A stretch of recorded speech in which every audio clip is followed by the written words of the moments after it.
¿Qué tal? Muy buenos días, bienvenidos a 30 minutos. Durante la próxima media hora vamos a hablar de elecciones en la comunidad escolar que se encuentra inmersa en ese proceso electoral. Hablamos de las elecciones a los consejos escolares. Cada centro vota el suyo propio. Y de este asunto vamos a hablar con la presidenta del Consejo Escolar de Canarias, María Dolores Berriel. Señora Berriel, ¿qué tal? Muy buenos días. Hola, muy buenos días.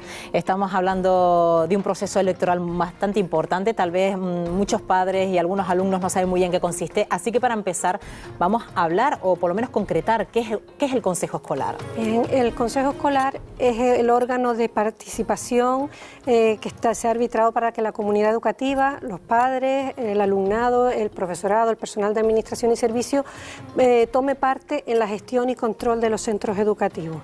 Desde la perspectiva de que la educación es un bien demasiado importante y que la escuela por sí sola no lo puede desarrollar y tiene que contar con la familia y con la sociedad, este sería el instrumento que puede articular y que de hecho legalmente articula esa participación. ¿Y hasta cuándo nos tenemos que remontar para conocer la presencia de los consejos escolares en los centros? Bien, los consejos escolares derivan de la Ley Orgánica del Derecho a la Educación y además y fundamentalmente su marco normativo es el artículo 27.7 de la Constitución, en la que establece que los padres, el profesorado y en su caso, dependiendo de la edad, el alumnado, deben participar y tienen derecho a participar en la gestión y control de los centros educativos. Entonces, un derecho constitucional, la participación de la comunidad educativa en la dinámica, en la gestión de la vida de los centros escolares, que se desarrolló a través de la Ley Orgánica del Derecho a la Educación y que en la LOE, la Ley Orgánica de Educación,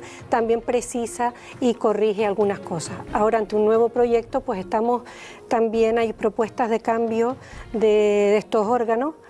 En nuestra opinión, desde luego, no a mejor, sino porque creemos que recorta el margen de participación y esperamos que en el proceso de tramitación se corrija y se le vuelva a dejar con el principio y las competencias que a nuestro entender la Constitución fija a estos órganos. ¿Y cuál podrían ser esos cambios que a su modo de ver va a perjudicar el funcionamiento? Bien, los órganos de los consejos escolares de centro, la Constitución atribuye a las familias la capacidad de participar en la gestión y el control.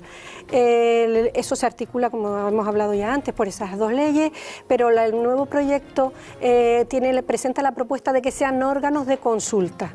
En opinión del Consejo, la participación aumenta cuanto más significativa sea esta. Si nosotros tomamos parte, queremos ser parte, es para que nuestra participación sirva de algo, no solo para que nos escuchen, sino para también tener capacidad de proponer y de decidir. Entonces, por eso pensamos que podría ser un recorte. Esperemos que se corrija en el trámite parlamentario. El Consejo Escolar del Estado así lo pidió en este supuesto y, por supuesto, el Consejo Escolar de Canarias también.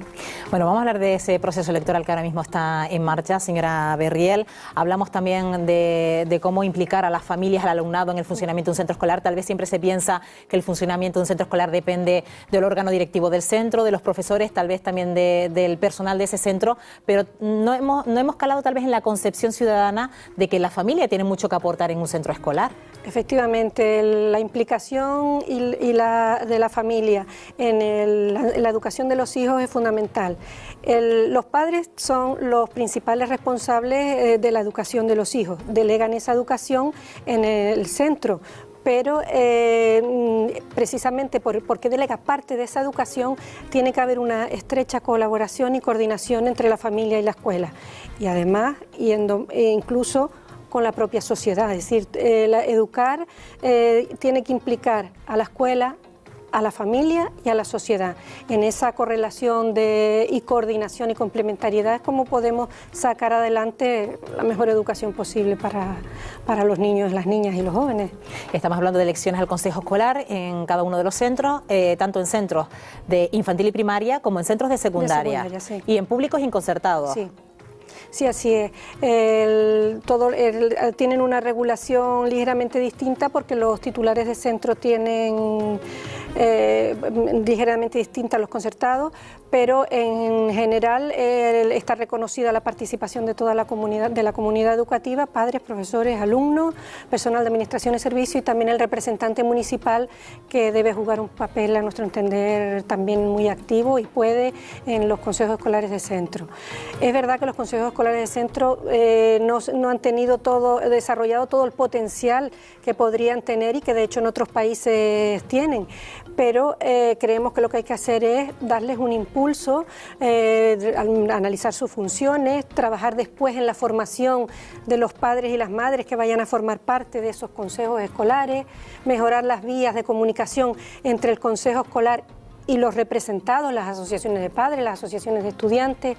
Hay mucho camino por recorrer y mucho por hacer, pero nosotros estamos convencidos que el camino es por potenciarlo y potenciar cuanta mayor implicación de la familia en los centros, y es una ayuda para el profesorado y es una forma de garantizar que se consigan los objetivos educativos.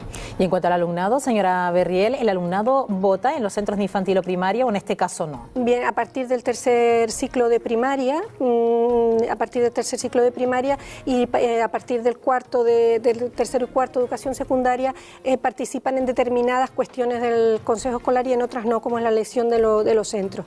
Pero nosotros creemos que con el alumnado también tenemos que trabajar mucho el tema de la participación.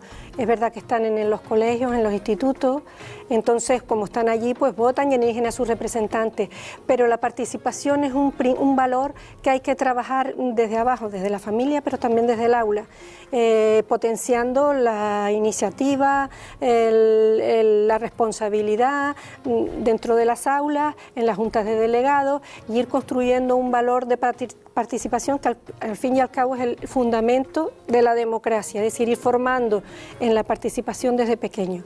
Hoy que yo personalmente por lo menos me desperté con el discurso del presidente Obama, hablaba de que la democracia no es solo la votación, que la democracia también es compromiso, y llamaba a sus ciudadanos al compromiso. Y yo creo que es el compromiso en cualquier esfera de la vida y desde luego en la educación creemos que es un compromiso irrenunciable y fundamental. ¿Pero cree que también hay miedo a ese compromiso, tal vez por parte de los padres, señora Berriel? Porque muchos estarán en casa pensando, vale, pero ¿qué decisiones voy a poder tomar yo? ¿Qué voy a poder aportar yo en un consejo escolar? ¿Hay ese miedo a esa responsabilidad? Efectivamente, y también es verdad que necesitan apoyo, información, necesitamos quitar burocracia de los órganos, necesitamos que sientan que su aportación enriquece y ayuda al profesorado, al centro, a mejorar la educación de sus hijos. Los consejos escolares de centro existen prácticamente en todos los países de la OCDE con los que nos estamos comparando. Es verdad que con distinto grado de competencia, con distintas funciones, pero en algunos tienen un poder decisorio muy importante y no se entiende la educación sin la implicación de la familia. Por ejemplo, en Inglaterra el 80% de las decisiones la toma el centro conjuntamente con la familia. Entonces son caminos que están trazados, que tenemos ejemplos y que creo que es el camino que tenemos que tomar, porque entre todos es como podemos realmente mejorar los niveles de calidad educativa. Bueno, aparte de ese miedo al compromiso, también hay miedo a que me reste tiempo de mi tiempo libre como padre o como madre. Señora Berriel, ¿ocupa mucho tiempo ser miembro del consejo escolar? ¿Cómo se le llama? ¿Consejero? ¿A un miembro del consejo escolar? Pues, consejero. Bien, en los centros educativos eso dependerá del centro educativo, de la posibilidad de implicación que tengan los padres y las madres. Están regulados una serie de reuniones, una comisión de curso, otra al final, como mínimo creo que tienen que, después no sé si hay una al trimestre, pero eso dependerá de la propia dinámica del centro. Pero es verdad que la participación consume tiempo, la participación en los consejos escolares de centro y en cualquier otro órgano, pero también es verdad que no podemos hacer delegación de nuestros derechos y creo que tampoco de nuestros deberes, en el ámbito educativo fundamentalmente. En otros también, pero en el educativo es una prioridad social. Tenemos que concienciarnos de eso y en lo que no asumamos que la educación es el pilar básico de la sociedad que es de todos y que sus buenos resultados nos atañen a todos, nos deben comprometer a todos y nos afectan a todos, si no nos concienciamos de eso, no creo que no estamos en el buen camino. Y por eso nosotros hacemos un llamamiento a que los padres y las madres vayan, que voten y que después, a partir de ahí, eso es un acto puntual, testimonial, muy importante el acto de la votación, pero la participación es un proceso que tiene que ir mucho más allá del que el lunes, hoy lunes o mañana martes acudan a votar al centro donde estudian sus hijos. Bueno, ¿cómo es una reunión de un consejo escolar cuando se reúne? ¿Con qué tiempo de antelación se convoca? ¿Con qué frecuencia? Bueno, los consejos escolares se rigen por las normas de los órganos colegiados más sus propias normas de funcionamiento. Entonces, cada centro, pues cumpliendo la normativa básica del reglamento orgánico de centro, de cómo deben funcionar los órganos colegiados, para las mayorías, los sectores que tienen que estar para constituirse, etcétera, pues pueden adaptar y deben adaptar su funcionamiento a las posibilidades de los integrantes. Una de las cosas que sí establece el reglamento orgánico es que, por ejemplo, las reuniones sean siempre en horarios que las familias, las personas externas al centro puedan participar. Nuestro consejo, por ejemplo el Consejo Escolar de Canarias, que tiene un carácter distinto porque no es un órgano decisorio sino asesor, pero en eso sí lo llevamos a rajatabla. Nuestras reuniones son después del horario normal, laboral normal o mayoritario, y los sábados, para posibilitar la participación. Y los consejos escolares de centro tienen unas limitaciones y unas reglamentaciones, pero también son los propios miembros los que deben arbitrar su regulación para facilitar la participación. Vamos a hablar de plazos. ¿Con qué fechas se están contando para estas elecciones a los consejos escolares? Ya han comenzado por parte de los profesores. Vamos incluso a ver uno de esos carteles promocionales que ha sacado el Consejo Escolar de Canarias a través del Gobierno de Canarias para todas esas fechas que tienen para votar alumnos, profesores y padres. Este lunes en concreto hay que hacer mención a que es el turno de los padres, lunes y martes, lunes 12 de noviembre y martes 13 de noviembre. Sí, efectivamente. El cartel al que hace alusión fue fruto de una reunión que está constituida una comisión para las elecciones a consejos escolares que pretendemos que continúe después. Como decía antes, esto no puede circunscribirse a un acto puntual en el que participaron las asociaciones de padres y madres, las asociaciones del estudiantado, la administración educativa y el consejo escolar. Hemos intentado unir fuerzas, aprovechar los recursos que tienen unos u otros, multiplicarnos por las islas para hacer este llamamiento a la participación. Los centros fijarán el día de hoy, o habrán fijado ya el día de hoy o de mañana, para que los padres acudan a votar, y las otras fechas pues creo ya se han comenzado, creo que la de los profesores y no sé si la del estudiantado, y me parece que el día 15 es el del PAS, creo, no recuerdo. El 15 de noviembre, sí, del personal de Administración y Servicios. Administración y Servicios, sí. Y señora Berriel, para ir a votar se necesita algo, carnet de identidad, una forma de documentarse. Bueno, un documento con el carnet de identidad que demuestre que se es padre o madre, pueden ir los dos, o tutor legal de un niño o niña escolarizado en ese centro. Estarán en el censo y pues podrá votar y elegir a quienes lo van a representar durante 4 años en lo que concierne a los intereses de la familia en relación con la educación de los estudiantes, y además serán miembros que ayudarán y deben ayudar al crecimiento y a la mejora de ese centro educativo. Los consejos escolares aprueban la planificación general anual del curso y tienen una serie de competencias como es proponer iniciativas, evaluar los resultados del centro. Tienen muchísimas competencias, todas ellas muy importantes y significativas. Entonces lo que se trata es de que se vaya profundizando en la calidad de esas acciones, que no sean un acto testimonial de ir y aprobar, sino que sepamos lo que estamos aprobando, lo que estamos asumiendo, y sepamos que somos corresponsables de todo ese plan. ¿Y este proceso electoral se repite cada 2 años? Se repite cada 2 años porque los consejos escolares se renuevan al 50%, y entonces cada 2 años, aunque el mandato es de 4 años, cada 2 años se renueva la mitad de estos órganos. Y hablando de esos incentivos, estamos incentivando a la gente que vaya a votar hoy, a padres y a madres, pero en cuanto a participación años anteriores, nos remitimos al año 2010, que son las elecciones anteriores. ¿Cómo estuvo de participación, señora Berriel? Pues mire, la participación especialmente de las familias, que son los agentes que están externos al centro y a los que cuesta más acercarse o tienen más dificultades para ello, no podemos estar satisfechos. Es una participación que en una media está en el 10% de participación, con una gran variabilidad si estamos hablando de los primeros niveles de la educación o de ya de la enseñanza secundaria. En los primeros niveles pues estamos en torno a un 14%. Estamos viendo uno de esos gráficos, señora Berriel, de índices de participación. Sí, bueno, pues lo que... Ay, se me acaba de dar así. Pues lo que le estaba comentando, en los primeros niveles los padres se sienten más implicados con sus niños, por la edad de los niños, y a medida que va aumentando la edad de la escolarización hay un retraimiento de ese nivel participativo. Sí, porque se nota el contraste de participación tanto en la educación de infantil y primaria con respecto a la de secundaria. Sí. Los padres se despegan más de los centros escolares, de este caso de los institutos, ¿no? Así, es verdad que es así. Creo que ya como los hijos caminan más solos, pero sin embargo son edades en las que la familia tiene que estar tan pendiente como al principio. Hay que buscar a lo mejor otras formas de implicarse y ser a lo mejor otros modelos de implicación, porque son a veces los propios hijos los que no quieren que los padres vayan al colegio o al instituto en este caso. Pero sí son valores que necesariamente pues tenemos que mejorar.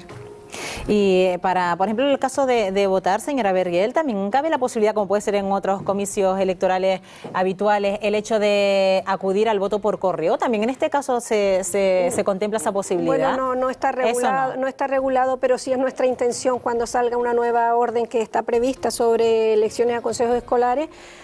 Supongo que ahora se esperará a ver cómo queda la normativa estatal, sí ya incorporar no solo eso, sino también todos los procesos de las tecnologías de la información y la comunicación, que están abriendo un campo importantísimo para la participación de las familias.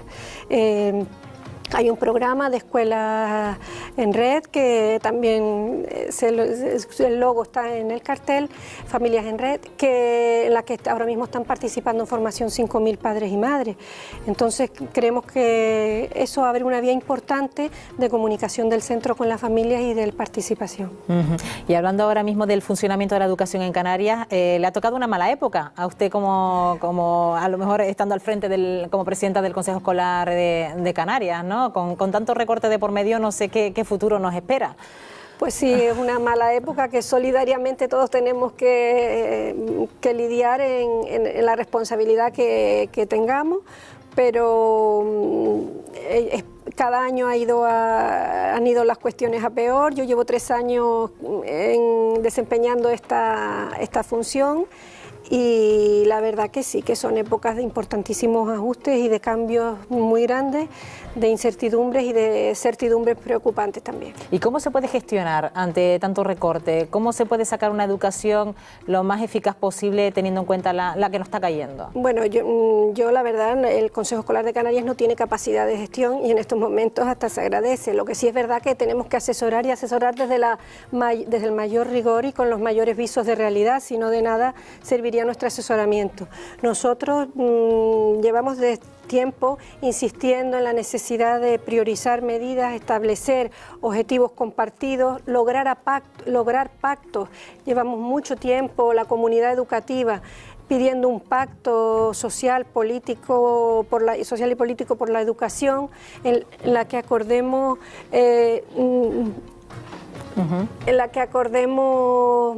los mínimos y las prioridades, y que eso se quede fuera de toda controversia y se salvaguarde la inversión para esas prioridades. Está hablando de prioridades. ¿Qué prioridades podrían ser en concreto? Bueno, hay prioridades de escolarización, hay prioridades referentes a la compensación educativa, como pues hay primero la oferta, pero también la compensación, las becas, las ayudas, y luego la mejora de la calidad educativa, que también es necesario para eso, medidas de refuerzo, de atención a la diversidad y formación del profesorado. Es decir, hay una serie de cuestiones claves en las que es necesario salvaguardar a toda costa.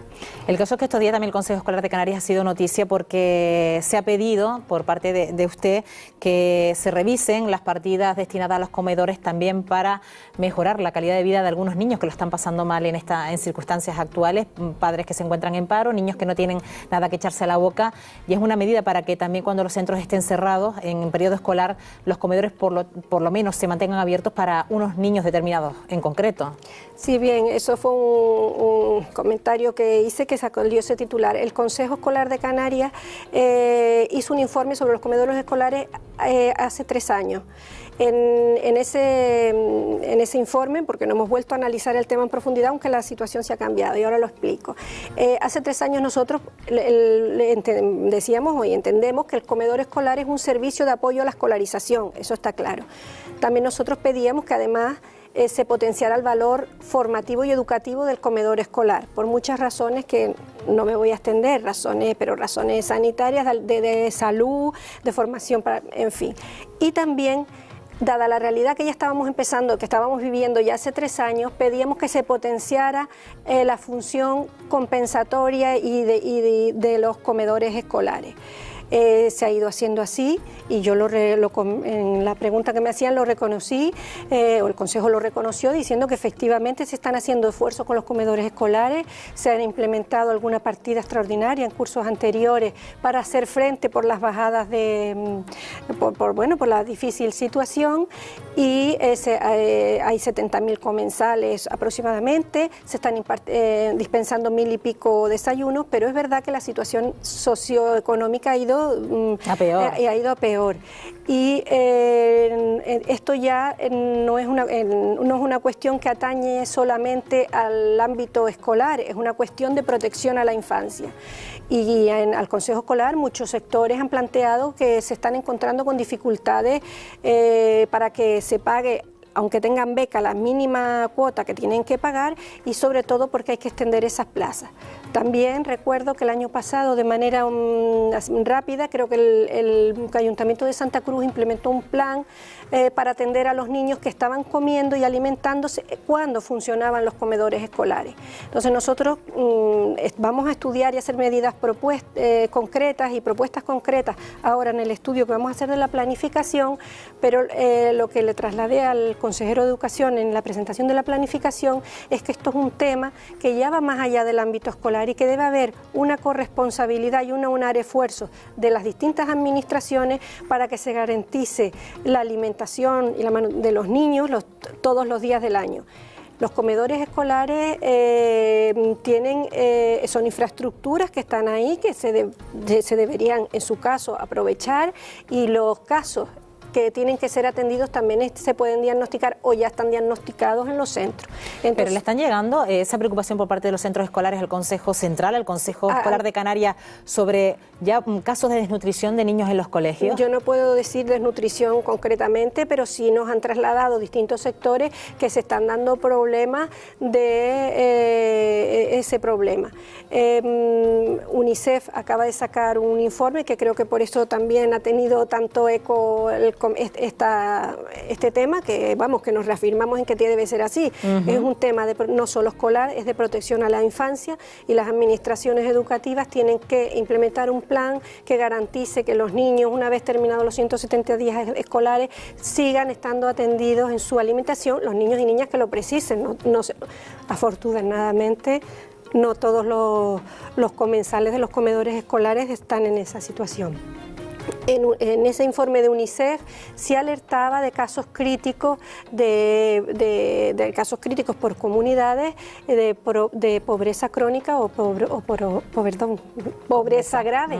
Entonces es una realidad social, no podemos decir que sea un término generalizado, pero si vemos que el índice de pobreza ha aumentado y el índice de paro también, bueno, que hemos tenido en la última una semi buena noticia con el descenso, pero la situación es esa y la infancia, el derecho de la infancia debe ser una prioridad social y moral de cualquier sociedad que se precie. Bueno, señora Berriel, ¿qué le parece el proyecto de ley de mejora de la calidad educativa que prepara el Gobierno del Estado? Ya también el caso es que durante el pleno del Consejo Escolar del Estado, celebrado hace tan solo unos días, ya se debatía ese anteproyecto de ley y se produjo el abandono de algunos de los miembros de este Consejo. Usted está presente en ese consejo, sí, ¿cierto? Sí, sí. Usted no abandonó el consejo en ese momento, pero sí que fue un consejo bastante polémico. Bien, sí, fue polémico porque los representantes del profesorado de la enseñanza pública, los padres y madres de la enseñanza pública, el estudiantado y creo que 2 representantes municipales, aunque no lo manifestaron allí, pero parece ser que fue así, abandonaron el pleno del Consejo Escolar del Estado en el que se iba a producir el informe preceptivo a la ley, a la LONCE, a la Ley Orgánica de Mejora de la Calidad Educativa. El argumento que se dio por parte de las personas y los sectores que abandonaron es que se coartaba su derecho de expresión, su libertad de expresión, porque se había presentado una ponencia alternativa que no fue admitida para ser votada en el orden del día. No fue admitida en ese pleno. La información que a nosotros se nos dio por parte del presidente es que no se ajustaba al reglamento del Consejo Escolar del Estado, según había dictaminado la Abogacía del Estado. Yo puedo decirle que ningún miembro de la Junta de Participación Autonómica, que son los presidentes y presidentas de todos los consejos escolares autonómicos del Estado, que también formamos parte de ese pleno, abandonamos el pleno porque no teníamos conocimiento ni de la ponencia ni del dictamen de la Abogacía del Estado y por lo tanto lo que se informó el presidente es que no se ajustaba al reglamento y por coherencia con lo que representamos pues nos hemos quedado en ese pleno. Como repito, no conocíamos ni la ponencia ni el informe. Entonces, es verdad que el pleno transcurrió y nosotros lamentamos que el informe haya salido sin una parte significativa, muy significativa, del sistema educativo español, que representa el 68% de la enseñanza, en términos globales, lo que es la enseñanza pública. El Consejo Escolar de Canarias, yo como presidenta y que transmití la posición de nuestro órgano, en la que es de cuestionamiento a muchos temas de esa ley, también nos parecen otros que son acertados y que hay que potenciarlos y que hay que ir por esa vía, pero transmití nuestra enmienda y presentamos muchas enmiendas a ese informe. Tengo que decirle que no se aceptó ninguna de esas enmiendas y por lo tanto expresé en mi nombre y en lo que represento varios votos particulares haciendo constar nuestra posición. Y señora Berriel, ¿hasta cuándo tanta reforma en la educación? Porque no acabamos de salir de una, entramos en otra y la educación no acaba de adaptarse de una reforma a la otra. Pues efectivamente. ¿Esto es bueno? Yo creo que no. Yo creo que no. La comunidad educativa canaria lleva pidiendo mucho tiempo y creo que no me equivoco si digo que la gran parte o la mayoría de la comunidad educativa, no solo de Canarias, estabilidad en el sistema educativo. Hay que hacer mejoras, eso es indudable, los resultados están ahí, tenemos que mejorarlos. Pero eso no quiere decir que tengamos que cambiar el marco normativo cada vez que haya alternancia política, porque así, si no persistimos en lo que estamos haciendo, en lo que se está haciendo bien y corregimos los desfases, creo que llevamos un camino que nos impide el avance. Nosotros pedíamos estabilidad normativa y por eso estamos en desacuerdo con una nueva ley. Consideramos que la ley en la que estamos, la Ley Orgánica de Educación, con los ajustes y las correcciones pertinentes que a través de los reales decretos o modificaciones se puedan hacer, es un instrumento suficientemente amplio para hacer mejoras. Hay comunidades educativas que están teniendo, comunidades autónomas que están teniendo muy buenos resultados con la Ley Orgánica de Educación, resultados mejores incluso que con los países con los que se nos compara y a los que queremos acercarnos. Por lo tanto, entendemos que no es un problema de marco, es un problema de otras cosas, es un problema de contexto, de recursos, de medidas, de formación de profesorado, de apoyo a la docencia, es de muchas otras cosas y no de marco normativo. Nos queda poco tiempo, señora Berriel, pero el caso es que cuando llega el informe PISA en Canarias sobre todo nos ponemos a temblar. ¿Por qué? Siempre estamos ahí a la cola de todo lo que es el balance educativo a nivel nacional. Pues mire, estamos a la cola en algunas cosas, en otras no estamos a la cola. En lo que se refiere a los resultados PISA, estamos mal en competencia matemática y en competencia lingüística, sobre todo, en competencia ciudadana prácticamente estamos en la media, porque en los resultados escolares influyen muchas variables. Entonces, si nosotros no leemos el informe PISA con detenimiento, vemos, por ejemplo, que nuestra muestra tiene un 10% más de alumnado perteneciente a niveles socioculturales bajos. Nuestra población adulta parte de una situación formativa de desventaja con respecto a otros ámbitos. Eso tiene un peso y se cuantifica. Hay otras variables de contextos culturales, socioeconómicos, de recursos. Es verdad que nosotros se han hecho esfuerzos de inversión educativa en Canarias, pero nosotros partimos de situaciones de mucha desventaja. Y así todo, pues aunque esto es manifiestamente mejorable, se están dando pasos y bueno, el consejero nos adelantaba que por ejemplo en el abandono escolar temprano, estudiantes de 18 a 24 años que abandonan, hemos mejorado y hemos bajado del 30%. Pues esperemos que se sigan dando buenos pasos en la educación en las islas y sobre todo que a partir de hoy y mañana los padres sean conscientes de la labor que pueden desempeñar en los consejos escolares con ese proceso electoral que está abierto en cada uno de sus centros, al que pertenecen cada uno de sus hijos. Señora Berriel, gracias por acompañarnos esta mañana. Muchas gracias a ustedes por el apoyo a la educación. Y esperemos que ese mensaje llegue. Y nosotros que les citamos para el siguiente programa 30 minutos, que disfruten ustedes de esta jornada. Hasta la próxima.